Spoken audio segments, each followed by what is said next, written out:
Greetings, Golden Goblins. I'm Lazy Universe, and I'm waiting nerdy.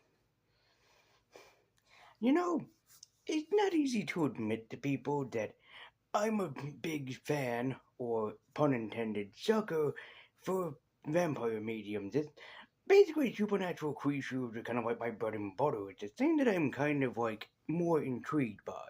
Stories of vampirism, stories about werewolves, stories about creatures that shouldn't exist but in one shape or form could exist. It's not something that I'm completely obsessed with, but I do like the idea that there is something bigger out there than us. And I have to admit, I've never seen a lot of Dracula films. Probably the most that comes in mind with me is when I reviewed Renfield last year. But to be fair, that there is more than just that adaptation. But my favorite Dracula films at the moment are Renfield and also, yes, Hotel Transylvania, and probably even Helsing the anime. But that just didn't stop people from going on and shitting on a legacy. I actually had a conversation with a friend of mine, who is a mother of two sons, that this is one of the most boring Dracula adaptations, and she actually agreed. So, here's to her and mine conversation. I already had picked this film to review, but that conversation kind of like fueled the fire to do it more. So welcome, Golden Goblins, to the adaptation and my review of the Frank Langella, I don't know how you pronounce the last name, but the 1979 adaptation of the Bram Stoker novel by the same name. Welcome to my Lazyween retrospective or Lazyween treatment to Dracula. This will be my overview, retrospective upon the movie Dracula, made in 1979, which if people have not seen that movie yet or haven't heard of Dracula, spoilers are ahead, so just be forewarned that I warned you already, spoilers, so if you have not seen this movie yet or if you haven't read the book, then just be forewarned that there might be some spoilers ahead for you. Dracula is based off of a novel by Bram Stoker, who wrote in the novel back in the 18th century. I believe basically it's around the 18th century. The story became a big hit, something about vampirism, which really terrified people, which would be even more so terrifying people when Mary Shelley basically created the concept of what would be known as zombies with Frankenstein years later. Of course, Dracula is still one of the most influential books out there, and it has also inspired a handful of other things like video game movies, and yeah, even the world of anime. Like I mentioned, the Hellsing is technically an inspiration straight off of the Bram Stoker novel. Now, I've never read the novel, so I can't compare and contrast. If you want a good comparing and contrasting, go and check out the video that James Wolfe, the Angry Video Game Nerd, did on his channel of comparing every single Dracula movie to the book, and he does a great job at doing so, yeah, he's a big horror nerd. But I'm just gonna give you guys my own retrospective and review upon this movie and find out why exactly that this made the name of Dracula suck.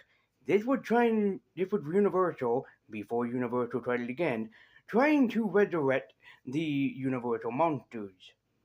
You know what's good about the Universal monsters, from what I've understand and hear, and at some point I'll have to review those movies, is that those movies don't suck. None of them. They might have flaws, yes, but they're still decent movies. Why shit on the legacy of all those that were involved? I don't know. But let's get into this. So grab yourself a girl, your fake vampire teeth, and also get your hair looking ridiculous. It was the 70s, so I suppose it had to happen. And let's dive into my retrospective and review of Dracula. Well, by the way, could Frank Langella look any more bored? Even in the thumbnail, he was bored, not menacing. Anyways, there's no use lollygagging around, so let's dive into our first intention and knowledge of Dracula. We open upon, surprisingly, the ship demeanor as Dracula is already attacking the ship and killing every crewmate aboard.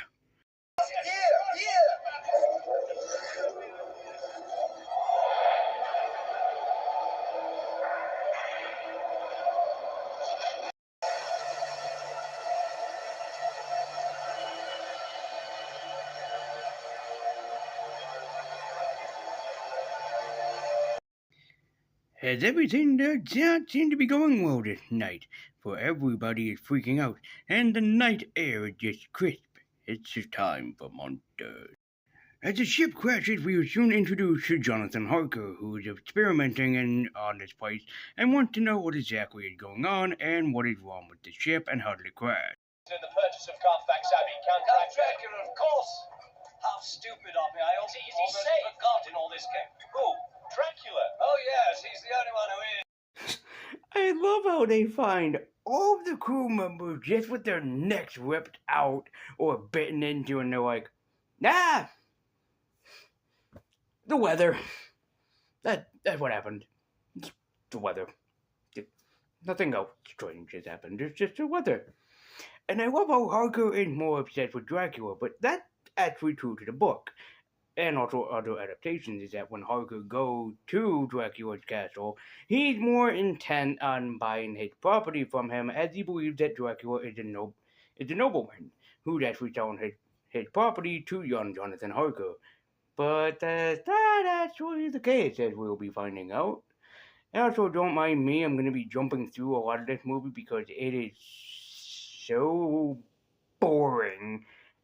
I can't even describe it.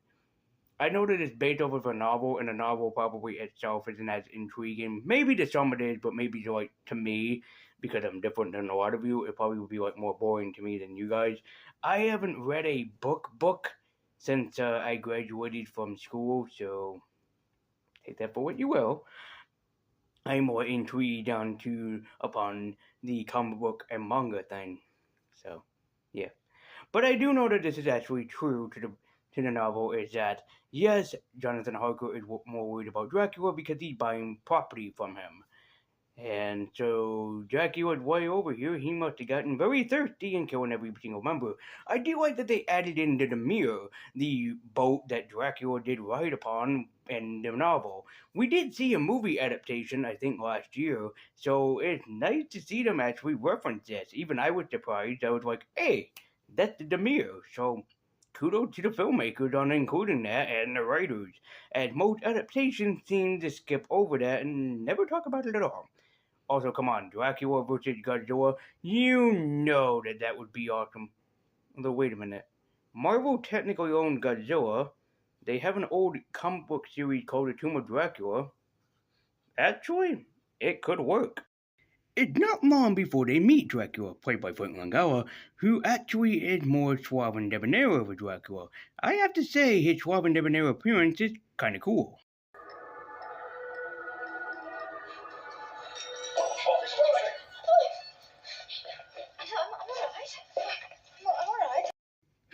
Now there's a look that says, yes, gentlemen, I did make her panties wet by sitting over here and doing absolutely nothing. You can't have any power to stop me. Thus be it the way of Dracula, bitches. Also, I'll give credit to the movie. The gothic atmosphere is very symbolic, and is fat. They basically might have chosen it as a symbol to the original Dracula film. It's not long, however, before Dracula chooses his successor. Yes, this is supposed to be Robert Montague Renfield. I'm not kidding. I'll give credit where credit is due. The actor that's playing Robert Montague Renfield actually is being psychotic and kind of crazy, so there's that. And there's the bug eating that he does. As Harker goes to Dracula's home, he wants to buy the property from him. And in fact, he gives him the key so he can just be on the property and buy the property from young Harker. This is later on when we're later introduced to our main character played by Laurence Olivier, Van Helsing, as he is intrigued that Dracula is indeed a vampire. He even says at one point in the movie that his whole family comes from a generation of killing monsters, and he believes that Dracula is one of those monsters that his family used to kill back in the olden days. Laurence Olivier is a great actor. I'll give you credit there. He was an Oscar-nominated, Grammy Award-winning actor, but as Van Helsing, not so much. His Van Helsing performance is not as good as you would think. Although I'll give him credit where credit is due, is that, yeah, he does do the role quite well, and he does give what he can, but he's not exactly the best version of Van Helsing that you can be. I like that they included the little nod that he comes from a family of monster hunters, which if anybody that had research the Van Helsings know that yes, they're supposed to be a cult of basically monster hunters. Although, yeah, well, Laurence Olivier is a great actor. His role in this is kind of boring, as he doesn't do nothing, and I repeat, does nothing until past an hour and a half mark in this movie. You don't see him killing vampires, you don't see him doing anything besides research until past an hour and a half mark. So if that doesn't include you on how boring that this movie is, I don't know what will by this point. Because yes, this movie's very boring, but if I had to suffer through it, you're suffering through this review with me, bitches. However, Dracula is a young teenage boy horny, so he breaks into, I believe this is Mina's room, and decides that yes, he and Mina are going to pow down. So Mina and Dracula get into the mood, I guess as you would say, and the two of them basically do absolutely nothing except this happen.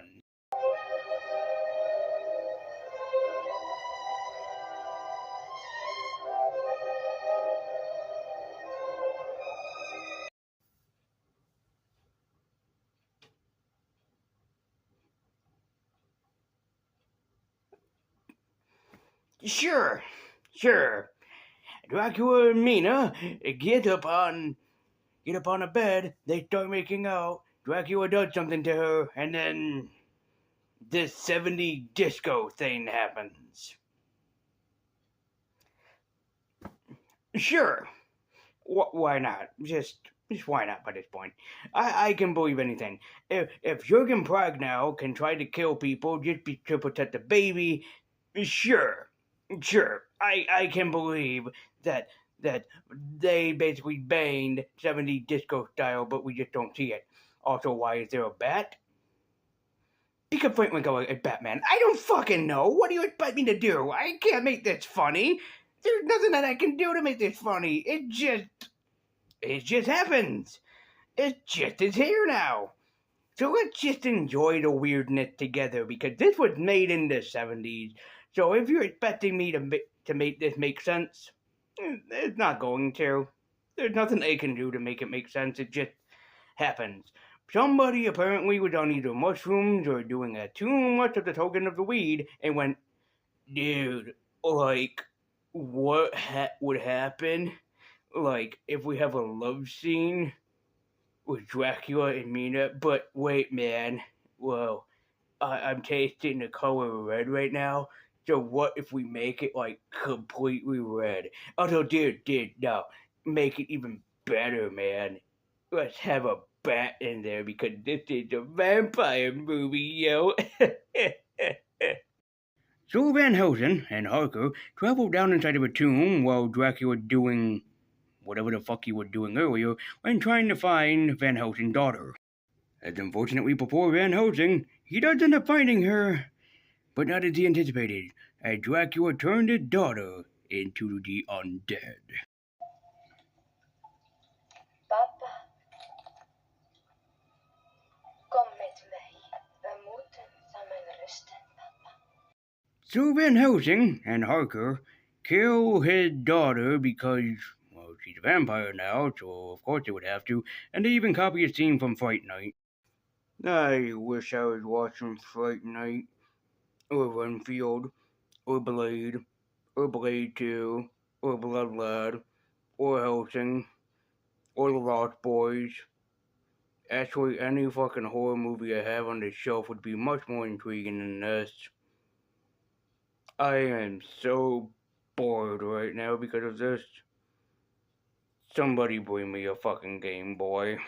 And so it's high time for the final showdown, Van Helsing versus Dracula, as this should be a battle to the extreme. This should be epic.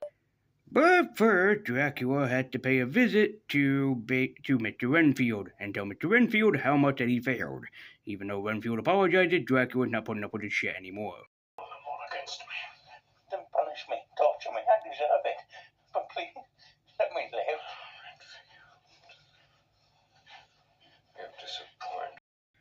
So, to protect Mina and forever be with her, Dracula runs back to his place, but with Van Helsing hot upon his heels, ready to kill him and Mina.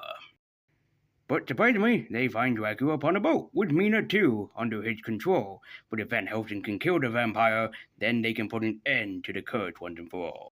But as you'd expect, Dracula does not like his nap time interrupted. So of course, he and Van Helsing get into a fight. Wait, never mind, Van Helsing is dead. Jesus Christ, the final fight scene of Alvin and the Chipmunk meets the Wolfman was more intense than this. And this was a children's cartoon where Alvin and the Chipmunk meet the Wolfman! So now it's Dracula versus Jonathan Harker, as Harker must do everything in his power to stop the immortal Dracula. And how did he do this? He doesn't. Van Helsing pushes a hook into Dracula that ends up piercing into its skin, somehow. And of course, Dracula is pulled up into the sunshine.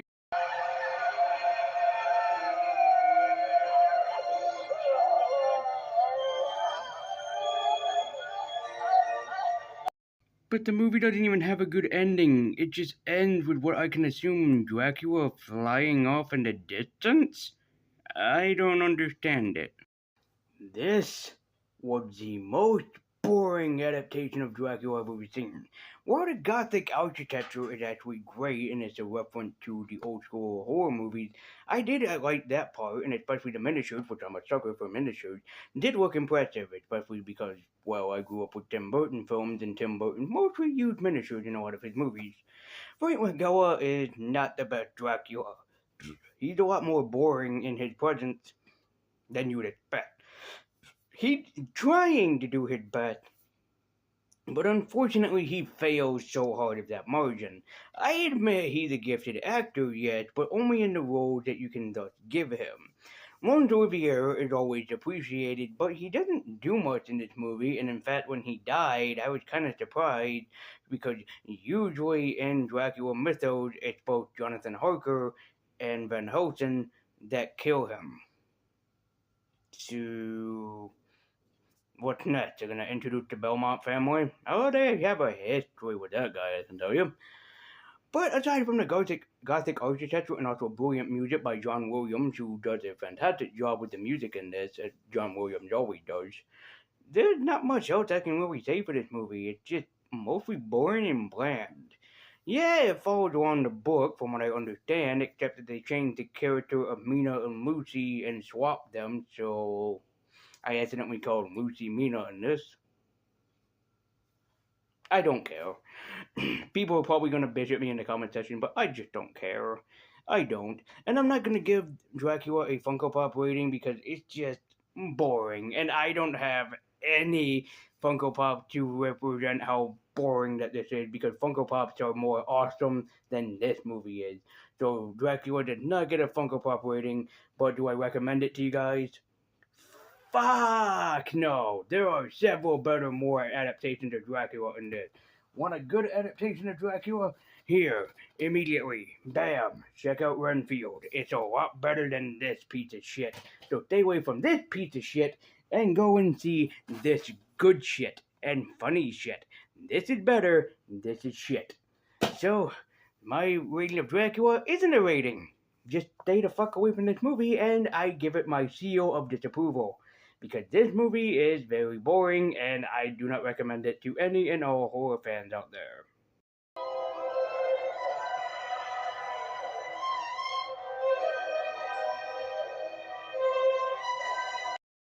Guys, as always, thank you so much for watching. Be sure to like, comment, and subscribe. Follow me at Twitter with the link in the description down below. I believe you never double it, know to keep you on.